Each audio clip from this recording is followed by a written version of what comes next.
திருவள்ளூர் மாவட்டம் கும்மிடிப்பூண்டியில் வருவாய்த்துறை அதிகாரிகள் முன்னிலையில் தீக்குளித்த இளைஞரால் பரபரப்பு ஏற்பட்டுள்ளது. கோட்டக்கரை நேதாஜி நகர் 2வது தெருவில் வசித்து வருபவர் கல்யாணி.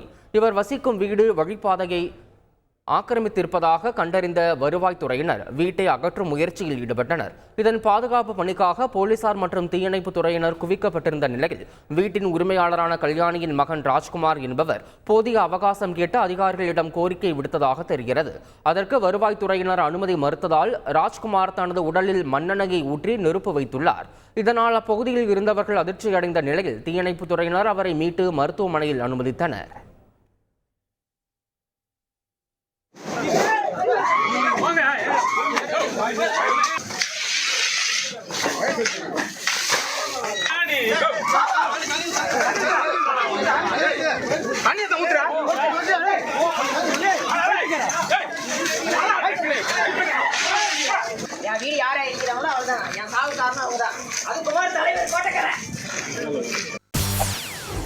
செய்திகளை உடனுக்குடன் தெரிந்து கொள்ள உடனே சப்ஸ்கிரைப் பண்ணுங்க.